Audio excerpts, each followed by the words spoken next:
time. Yeah. It's like this reminder that sometimes the most healing connections come from sharing those deep, raw parts of ourselves, even if it feels scary. It can. And I think it also starts to change Nandy's perspective. It does. On her own world. Yeah. She begins to see the shallowness of her social circle, that emptiness behind all the glitz and the perfection. Right, and this is where that love-hate... Welcome to Whitter, Who Has Time to Read, the podcast that brings deep dives for busy minds. Listen to AI hosts Jane and Dane and get ready to unpack the world's most captivating books in just a fraction of the time. Whether commuting, working out, or just squeezing in a quick break, we deliver key insights, thought-provoking themes, and takeaways you can carry into your day. Don't forget to like, subscribe, and leave a comment. Plus, use our links in the description to purchase this book. Your support helps us bring more engaging book discussions to you. Listen and follow us wherever you get your podcasts. Who has time to read? You do, with Whitter. Welcome back to Whitter, deep dives for busy minds and all of that. That's us.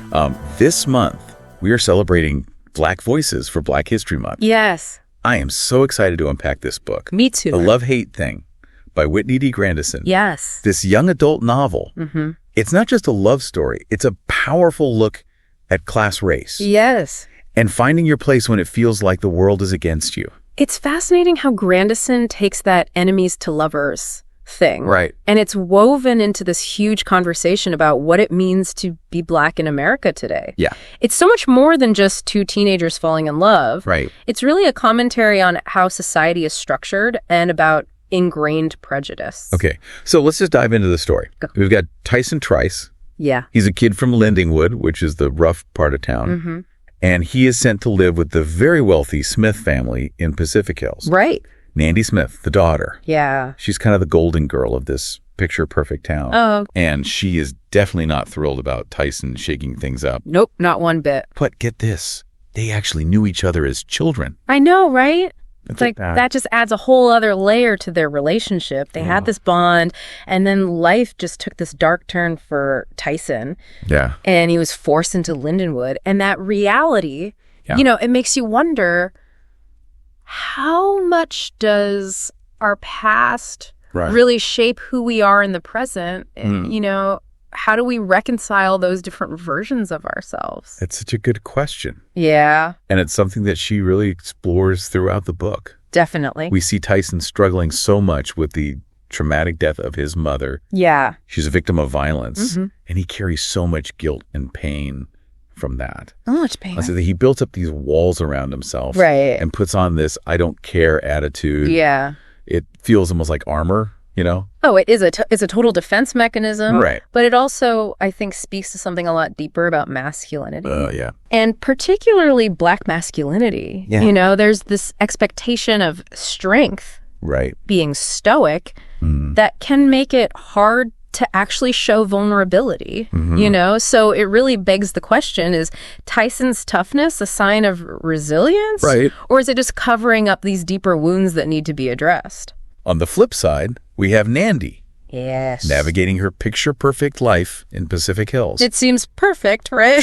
But we quickly realize that even in this world of privilege, things are not as flawless as they seem. No, they're not. Nandy is grappling with the expectations of her world. Yeah. With her own insecurities. And with finding her voice amidst all this pressure to conform. She is, and that contrast between their two worlds, it's just brilliant. Yeah. It really forces us to examine the limitations of both privilege and hardship. Right. Nandy might have material wealth, yeah, but she is trapped in a different way. Societal expectations. Right. A lack of real connection. And Tyson might have faced just unimaginable hardship. Yeah. But there's a certain authenticity to him, a realness that Nandy is just drawn to. And when those two worlds collide, oh, things get interesting. You really do. Tyson and Nandy, they're forced to live under the same roof. And that childhood connection reemerges. It does. But it's not all sunshine and roses. Yeah. The things they've been through, their baggage, and their very different views on the world.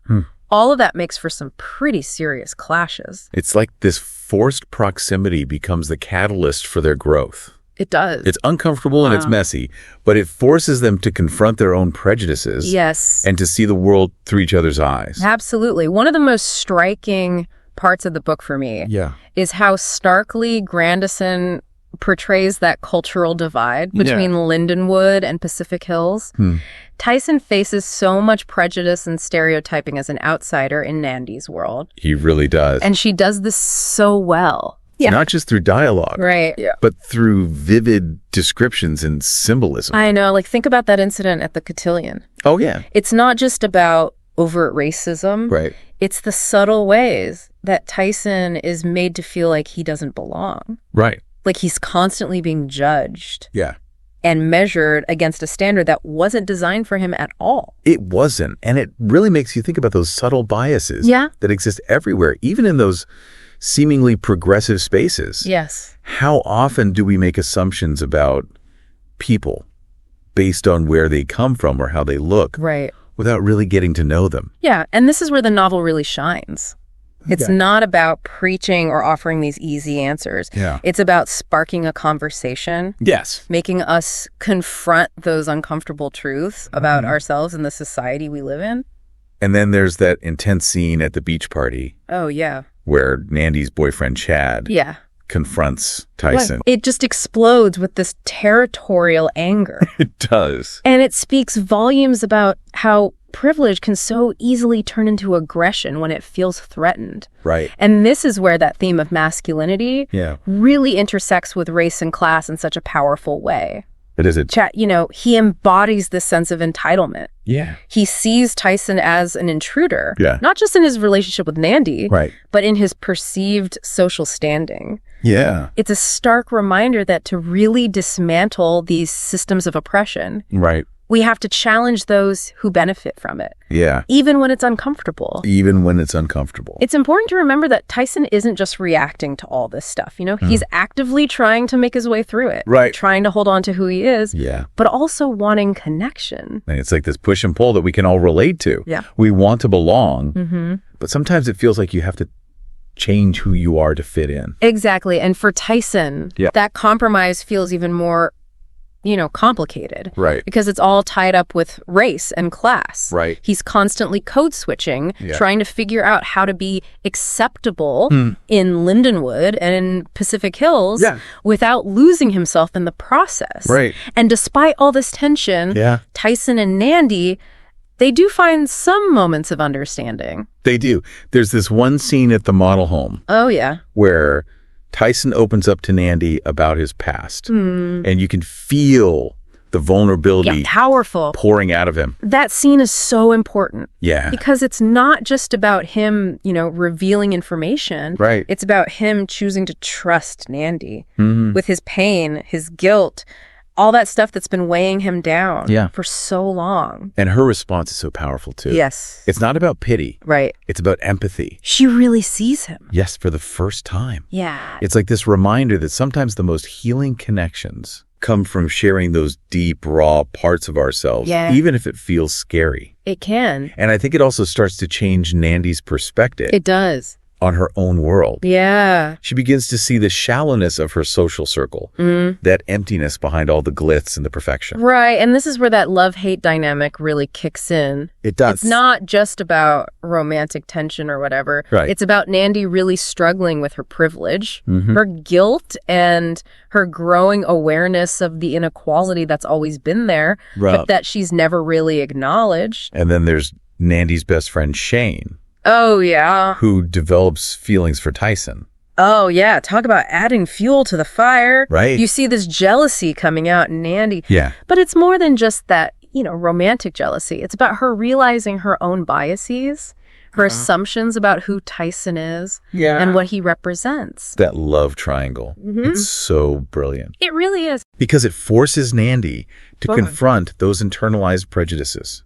She's drawn to Tyson. Yeah. But she's also terrified of what that attraction means. Right. What it says about her and where she fits in the world. Right. It's a really powerful look at how internalized racism can show up. Yeah. Even in someone who thinks of themselves as progressive. There's another scene that really stayed with me. Oh, yeah. Where Tyson takes Nandy back to Lindenwood. Yeah. Back to his childhood home. To that place. It's heartbreaking watching him go back to where his mother died. It is. Confronting all that grief and guilt. This is where the book's exploration of trauma just gets so real. It does. It's not just about the event. It's about how it lingers, the way that it shapes how he sees the world, his relationships, his whole sense of self. And for Nandy to witness this, it deepens her empathy, but it also forces her to face her own role in a system that perpetuates this violence and poverty. Yeah, it's a stark reminder that we can't really understand someone's experience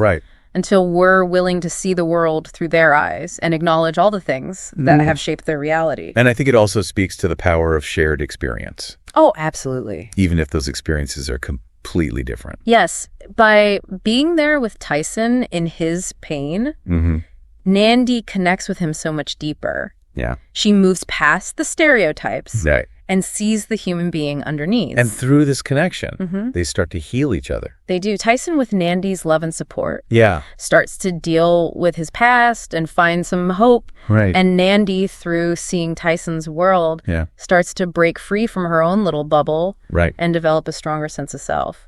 That's the beauty of this book. It really is. It's not about simple answers or perfect endings. No. It's about showing that messy, complicated process of growth. Yes. Of healing, of learning to see past our own limited point of view. It's a reminder that even when the world feels divided, connection is possible. Empathy is possible. And that's something we all need to hear. Especially now. Especially now. And this is especially important during Black History Month, isn't it? Absolutely. It's a time to celebrate Black excellence. Yeah. But it's also a time to really think about the struggle for equality. Right. And make sure we're hearing those voices that are often pushed aside. Absolutely. Reading books by Black authors, supporting Black-owned businesses, having conversations about race and social justice. Yeah.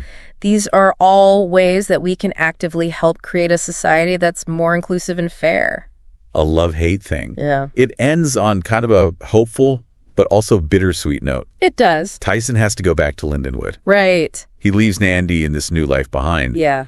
But you really feel like their connection, their love, it's changed them both so deeply. It's not a fairy tale ending, but it feels real. It does. It recognizes how complicated their situation is, the barriers they face. Yeah. But you're still left with this sense of hope. Yeah. Their journey's not over. Right. But they've both learned so much. Yeah. Things that will stay with them. It makes you think about how even those short encounters can have a huge impact.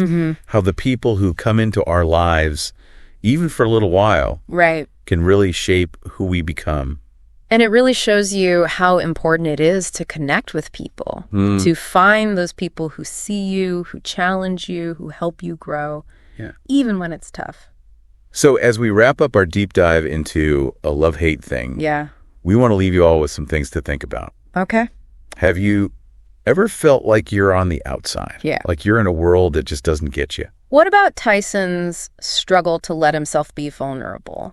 Yeah. What does that teach you about showing your own emotions, about letting yourself be seen even when it's scary? Right. And how can we all try to close those gaps between different classes and races in our own communities? What can we actually do to create a world where everyone feels seen, heard, and valued? Those are really important questions to think about. They are. Not just during Black History Month, but all the time. We encourage everyone listening to check out A Love-Hate Thing by Whitney D. Grandison. It's powerful. It's a story that will stay with you. It will. And remember, this is just one story. Yeah.